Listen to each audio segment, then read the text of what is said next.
collabs, we got a ton of people who, like, as you mentioned, loved your collab with BTS. And then we had a ton of people ask about your collab with Louis Tomlinson. And so many people just wanted to know, like, what it was like working with him. Obviously, he was in, like, one of the biggest boy bands of all time. So I think people are big fans. Okay, so when I got in the studio with Louis, we started talking about doing music. I didn't understand how big One Direction really was.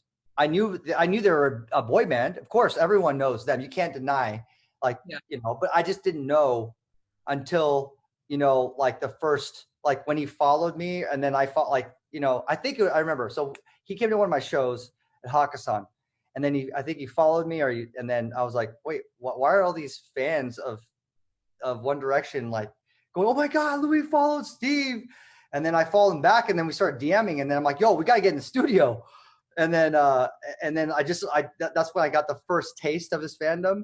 And then we got in the studio, and then there's glimpses of us doing a song, and then it was just like the floodgates opened up, and I'm like, oh my God, it's just insane. Like how I say it, like they're like bees. They like clump together and they just make things happen.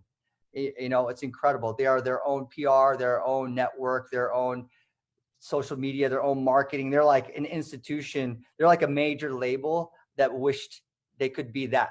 You know what I mean? Like that they're like, it's incredible to see that kind of force behind Yeah. a group. And I'm talking just about the fans, but like working with Louis,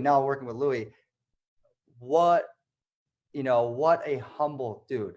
Like, never did he ever talk about his fame or like the clout that he has.